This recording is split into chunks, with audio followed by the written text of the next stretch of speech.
الفاتحة. أعوذ بالله من الشيطان الرجيم. بسم الله الرحمن الرحيم. الحمد لله رب العالمين الرحمن الرحيم مالك يوم الدين. إياك نعبد وإياك نستعين اهدنا الصراط المستقيم صراط الذين أنعمت عليهم غير المغضوب عليهم ولا الضالين آمين. بسم الله الرحمن الرحيم. نويت التعلم والتعليم والإفادة والاستفادة والحث على تمسك بكتاب الله وسنة رسوله والدلالة على الهدى والخير. Rabbi syrah li sadri wa yassir amri wahlul 'uqdatam min lisani yafqahu qawli. Bismillahirrahmanirrahim. Kita melanjutkan pelajaran berikutnya. Kita kemarin telah sampai kepada najis yang nomor 5 ya. Anjing. Sekarang kita masuk kepada najis yang nomor 6. Di mana kemarin di najis yang nomor 5 yaitu najis anjing, itu betapa bahwa dari anjing pun kita mengambil hikmah pelajaran. Artinya memang benar sekali ketika Rasulullah SAW bersabda, al-hikmatu dhallatul mu'minin. Jadi hikmah itu barang hilangnya orang mukmin. Dari siapapun ambil. Bahkan dari anjing sekalipun hikmah itu mestinya kita ambil dan kita praktekkan. Sekarang kita masuk as-sadisu khinzirun. Najis yang berikutnya adalah khinzir atau babi dan segala jenisnya. Soalnya kadang-kadang ini kan bukan babi, ini kan apa namanya di Jawa itu? Yang celeng itu di hutan? Kemin. Ini kan kemin. Karena babi hutan itu. Itu tetap najis dan haram. Qala Allah Ta'ala, dalam Al-Quran Allah berfirman, innama harrama alaikumul maitata waddama wa lahmal khinzir. Waddam artinya al-masfuh ya. Jadi Allah mengharamkan bangkai serta darah yang mengalir atau tertumpah. Karena nanti ada darah yang tidak masfuh, yaitu darah yang masih tertinggal di dalam daging, di sari-sari dagingnya. Jadi yang haram itu yang kayak misalnya nyembelih hewan itu kemudian darahnya diambil pakai wadah. Nah itu yang haram itu. Kalau darah yang tertinggal di dalam dagingnya nggak bisa kita bersihkan, sulitan. Ai aklaha, haram memakamnya. Wa khassa al-lahma bidzikri li'annahum mu'zamul maqsud. Dalam Al-Quran yang dikehendaki bukan khusus dagingnya saja, jadi semuanya. Tapi kenapa Al-Quran menyebut daging? Karena di situ maksudnya adalah bagian terbanyak mayoritas dari tubuh itu daging. Wa ghairahu taba'un lahu. As-sabi'u, najis yang nomor 7, far'u kullin minhuma ma'a ghairihi. Turunan salah satu dari keduanya, apalagi turunan keduanya salah satu saja itu sudah najis. Anjing dengan kambing, babi dengan kambing dan lain sebagainya, itu semua turunannya taba'an lahuma au taghliban lin najasati, bisa karena mengikuti genetikanya juga atau karena memang najis bertemu dengan suci itu maka yang dimenangkan najis gitu. Kecuali dalam kasus air, dan air pun harus banyak, dan banyak pun harus tidak berubah ya. Airnya harus banyak, setelah banyak harus tidak berubah. Kalau airnya sedikit terkena najis, menang najisnya bahkan walaupun tidak berubah. Apalagi kalau berubah semuanya, mau sedikit mau banyak, kalau berubah pasti najis. Illam tujadis surah. Seperti itu tuh kalau tidak ada bentuk. Jadi misalnya anjing dengan kambing, tapi anaknya berupa kambing, tetap najis. Amma idza wujidat fa inna taghlibu kama mar. Apalagi kalau sampai bentuknya bentuk anjing. Ats-tsaminu, najis yang nomor 8, mani yuhataba'an li asli, yaitu mani dari semua tadi. Maninya anjing, maninya babi, maninya keturunan salah satu keduanya. Wal badan, karena mani dianggap seperti tubuh karena dia bakal tubuh ya, bakal ini calon hewan. Bikhilafi mani ghairihi haula'i thalathah. Beda dengan maninya selain hewan 3 tadi. Maninya hewan apapun itu suci kecuali hewan yang tadi, anjing, babi, dan keturunannya. Selain 3 itu semua mani hewan itu suci. Mani gajah, mani onta, mani kambing, mani kuda, dan seterusnya itu suci ya. Jadi jangan khawatir nanti kalau ada ini kecipratan, itu tidak. Idza sawangkana ma'kul lahmi aula. Baik hewan yang boleh dimakan ataupun tidak boleh dimakan. Maninya harimau misalnya tetap suci. At-tasi'u ma'u qarhin. Nah, yang sekarang najis yang nomor 9, air luka. Nah, biasanya kan kalau kita luka itu ada air beningnya itu ya. Kalau kita lecet, kegores kulit kita itu kan ada air bening-beningnya itu. Nah, itu najis itu. Taghayyara tamu aurihu aw launuhu. Yang berubah, ini ya, yang berubah ini ya, mau qarhin taghayyara, artinya air putih-putih yang luka kita itu tapi yang sudah berubah. Kalau belum berubah masih bening itu suci. Karena kadang-kadang goresannya itu enggak sampai dalam ya. Kalau goresannya enggak sampai dalam itu biasanya masih bening. Kalau dalam biasanya ada darah yang terkucur sedikit, maka dia beningnya sudah berubah. Jadi merah itu najis ya. Atau tercampur dengan yang lain nanti. Ma'u qarhin taghayyara ta'muhu wa rihuhu wa launuhu li'annahu damun mustahilun. Karena sesungguhnya air bening tersebut itu aslinya darah itu. Darah yang telah berubah. Fa ila mutaghayyara fa tahirun kal 'araqi khilafan lirrafi'i. Kalau masih bening maka suci. Habis kalau biasa nabiyin atau dia bening tapi tercampur dengan yang lainnya maka menjadi najis. Dan mahalal afi an ma'il quruh, karena yang dianggap itu tuh ma'ul quruhnya. Jadi kalau sudah tercampur dengan yang lain jadi najis. Wa kadza al mutanaffit was-sadid. Begitu juga nanah kering dan mutanafit itu bisul apa ya? Kalau nggak salah coba. Mutanafit itu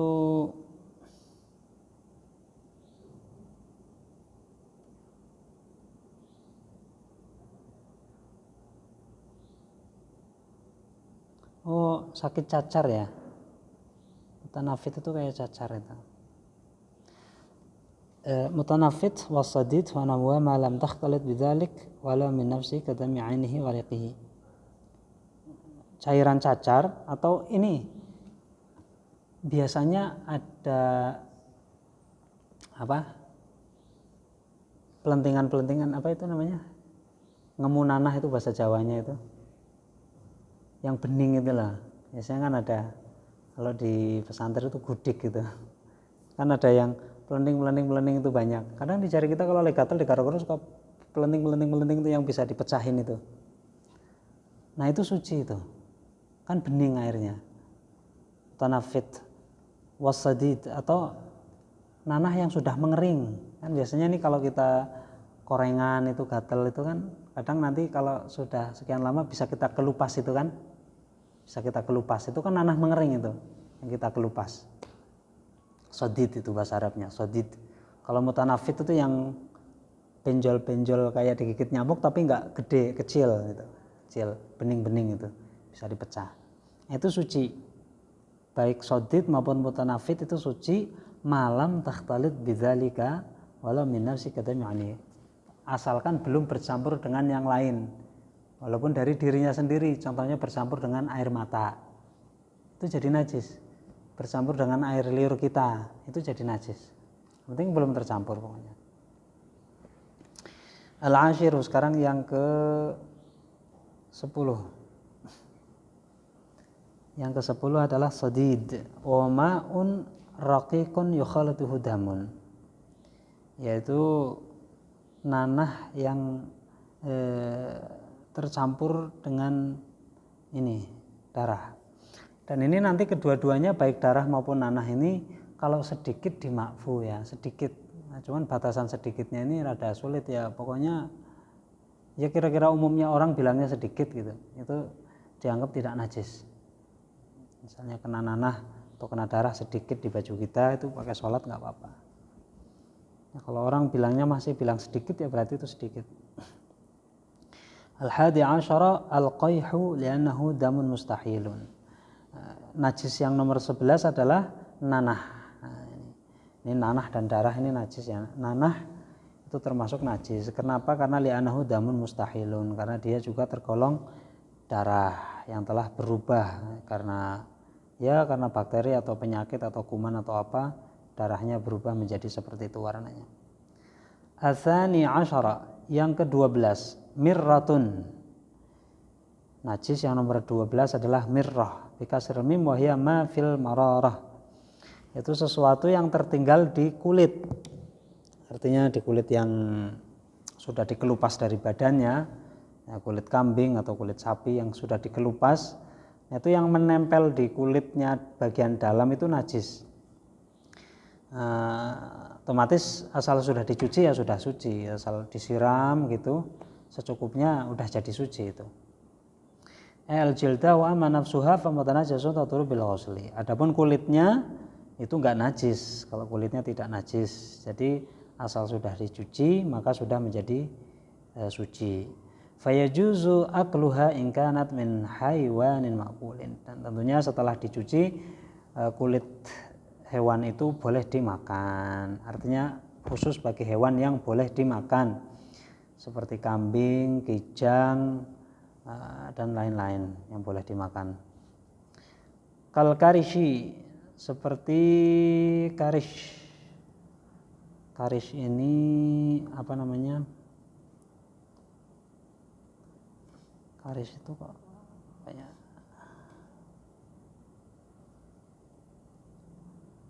karish itu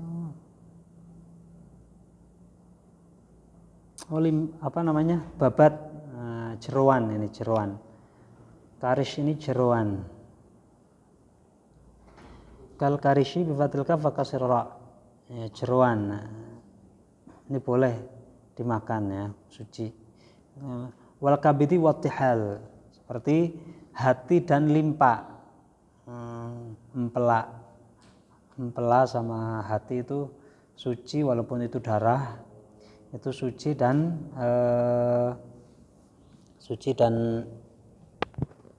ini boleh dimakan. Makanya katanya kalau di Eropa, di negara-negara barat itu hati itu enggak dimakan karena hati itu fungsinya untuk menetralisir racun tubuh dan menciptakan sel darah baru kan, kalau di anatomi di pelajaran biologi itu. Makanya dia ya mungkin banyak ini karena menjadi filter dari racun-racun tubuh, mungkin berbahaya gitu. Tapi di kita malah makanan favorit ya. Tapi halal. Jadi kalau halal insya Allah nggak apa-apa lah. Kasrah ta dengan kasrah ta, tihal. Kalau tihal itu empelak, kalau kabid itu hati. Hanya kabid itu hati, lah hati yang fungsinya netralisir racun tubuh itu ya. Berarti kalau hati yang artinya emosional, akal, hati sanubari itu berarti majas gitu ya. Beda dengan hati yang itu fungsinya itu. Atau kadang hati atau bahasa Arabnya kolbu, bahasa Inggrisnya heart, bahasa Indonesianya hati nurani. Nah, itu kalau secara fisik biasanya disebut sebagai jantung. Nah, karena jantung berfungsi memompa darah dan sekujur tubuh ini, metabolisme itu dikendalikan oleh jantung. Karena ketika jantungnya error maka error semua itu. Bahkan jantung bisa menjadi diagnosa apakah dia masih hidup atau tidak gitu kan, untuk orang itu masih hidup atau tidak, itu kan jantungnya masih gerak atau enggak. Nah, itu biasanya begitu. Jadi kolbun, kalbu itu bahasa Indonesia juga kalbu diterjemah kalbu, itu mestinya jantung, bukan hati. Kalau hati yang kita makan favorit itu kabid. Kabid. Bahasa Arabnya kabid. Dan Rasulullah pun bilangnya kabid. Nah, makanya kolbun itu kemudian menjadi majas hanya bahasa pinjaman. Artinya secara fisik mungkin tidak ada kolbu karena itu hati nurani. Karena bisa jadi emosi itu juga beradanya di otak, bukan di jantung. Karena jantung kan fungsinya dia hanya mekanisme tubuh itu dikendalikan oleh jantung, tapi jantung sendiri atas perintah otak kan gitu, atas perintah otak. Nah, otak di situ kan ada keseimbangan, ada otak ini, lah itu makanya ketika hati nurani, ya bisa jadi secara fisiknya adalah otak gitu loh. Dan itu banyak di Quran maupun di hadis kata-kata kolbun, bahkan mayoritas kolbun itu menjadi pembahasan yang sangat panjang lebar dalam Islam, terutama dibicarakan oleh ulama-ulama ahli tasawuf. Kalau di kitab Ihya itu sampai berlembar-lembar itu membahas kolbun itu. Nah itu jangan salah ini, karena kalau hati yang bahasa Jawa itu, bahasa Indonesia itu, bahasa Arabnya kabid. Ini halal, dia adalah darah tapi halal. Yang di Eropa itu katanya tidak dikonsumsi karena dia fungsinya sebagai penetralisir racun tubuh dan menciptakan sel darah baru. Nah, gitu. Wa min jumlati ma fil mararah al kharazah allati tujadu fi mararatil baqar. Nah, termasuk dari tadi yang mirrah itu, yang kulit hewan ada najis-najisnya yang nempel itu adalah kharazah allati tujadu fi mararatil baqar. Yang mungkin itu darah yang ketika kita nyembelih kurban itu nanti membeku nempel di kulit, maksudnya mungkin itu. Nempel di kulit sampai beku. Nah, itu juga najis itu. Wa tusta'malu fil adwiyah. Nah, biasanya yang kharazah ini dipakai untuk obat. Wallahu alam ini. Pokoknya darah yang sesuatu yang membeku nempel di kulit. Nah, ini mungkin di tradisi Arab mungkin ya. Itu bisa dipakai untuk jamu, untuk obat, tapi itu tetap najis. Tetap najis. Nah, tapi bisa dipakai obat secara ilmu tradisi, dan itu kalau untuk berobat itu boleh dengan catatan tidak ada obat yang lain gitu. Makanya di sini watustamalu fil adwiyah fahiya najisatun, tetap najis litajammudiha minan najasah, karena dia hakikatnya membeku dari campuran darah dan lain-lain, kemudian membeku nempel di kulit hewan itu. Fa asbahatil ma'un najis idzan aqada milhan. Ya, seperti halnya dengan air laut yang terkena najis, misalnya kotoran gitu, kemudian membeku akhirnya jadi garam. Nah, itu garamnya kan najis gitu. Wa mithluha fin najasah summul hayyah. Dan juga termasuk najis adalah bisa ular, bisa hewan-hewan yang lain, itu najis, bisa itu najis. Wal aqrab, kalajengking itu bisanya juga najis karena ada cairannya. Wasairil hawam, dan seluruh bisa-bisa hewan yang berbisa. Nah, itu semuanya najis. Wa tabtulu as-salatu bi las'atil hayyati li'anna sammaha yadhharu mahal lil las'ah. Nah, tapi nanti beda-beda ketika digigit waktu sholat. Di sini dikatakan kalau yang menggigit itu ular, itu sholatnya langsung batal, karena kalau ular itu najisnya sampai di luar kulit. Nah, tapi kalau lal aqrab alal aujah, berbeda dengan kalajengking. Kalau disengat kalajengking, li'anna ibarataha taghusu fi batinil lahmi wa tamujju summa fihi.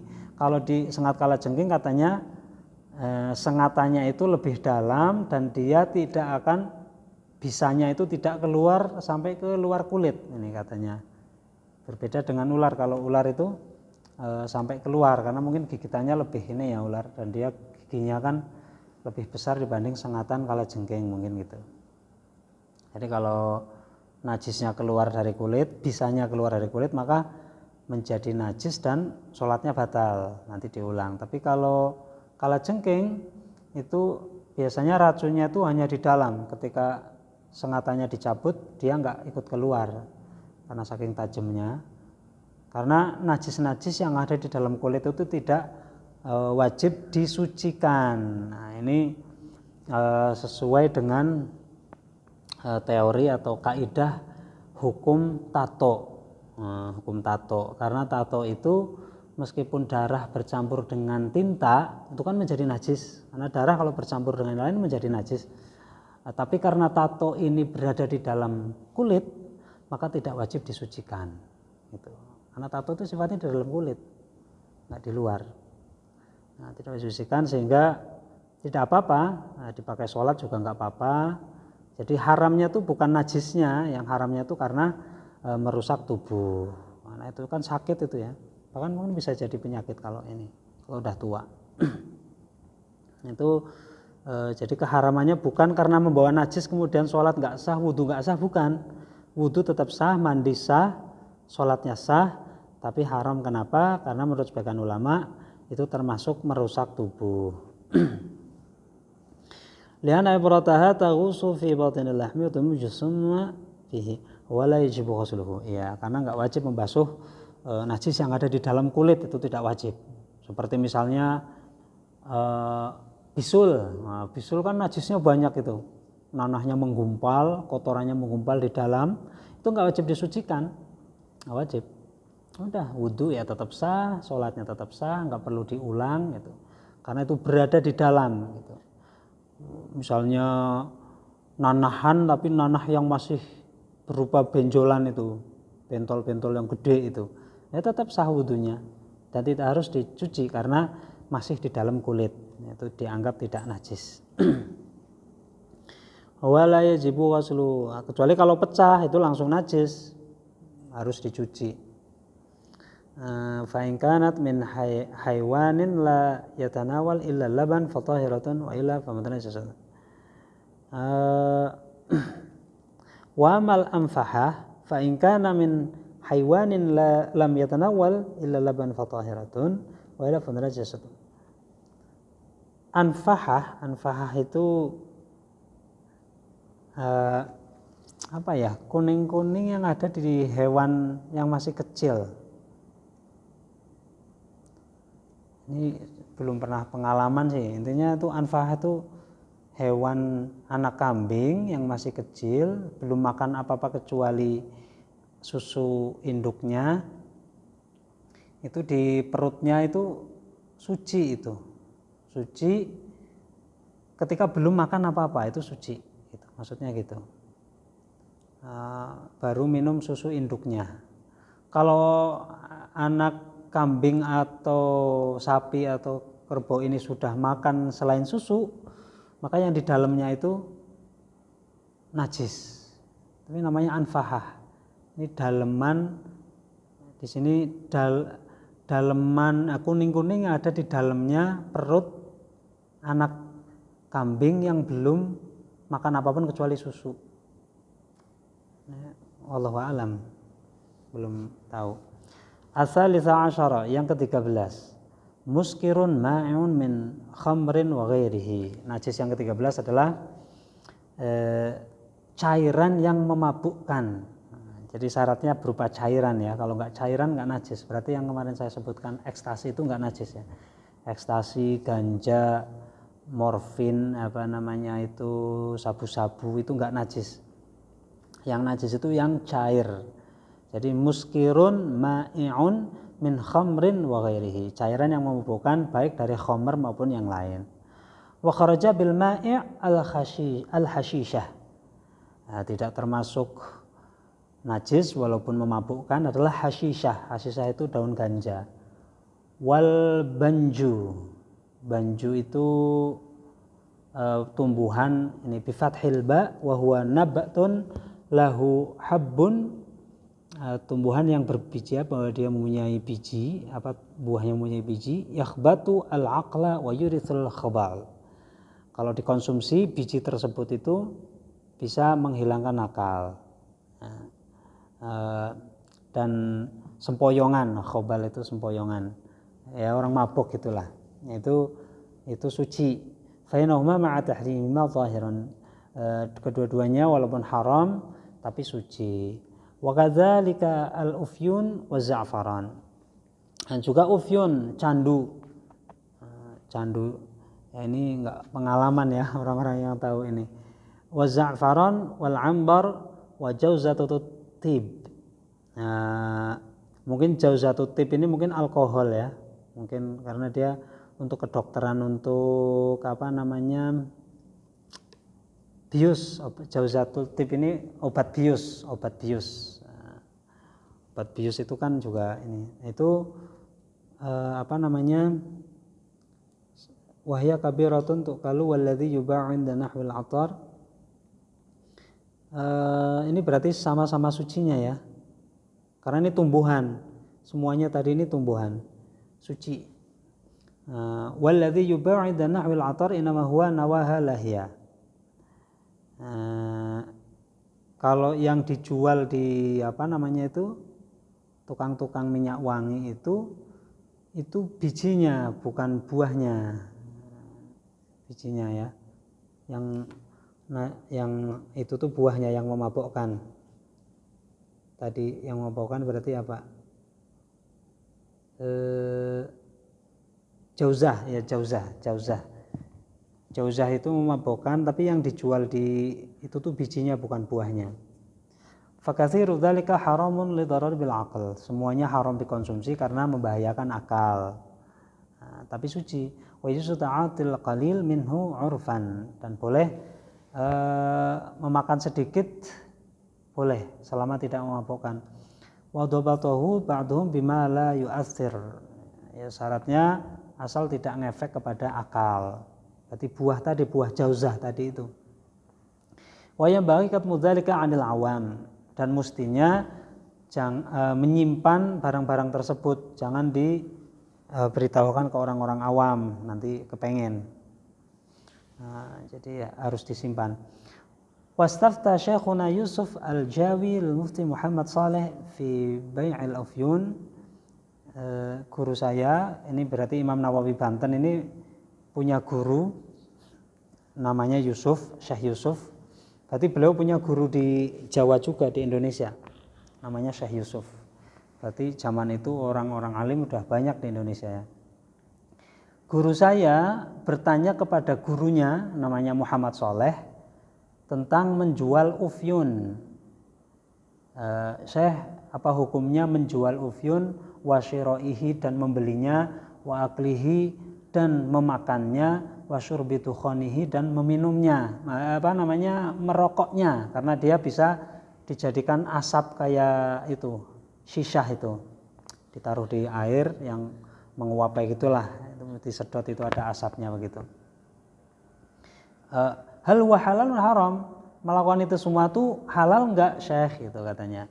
Jadi gurunya bertanya kepada gurunya, wa hal yajuzu akluhu wa syurbu tukhanil daruratin, apakah boleh mengkonsumsi semua itu ketika darurat, kawajil batin wa ma asbah dzalik, seperti untuk obat sakit perut, atau tidak.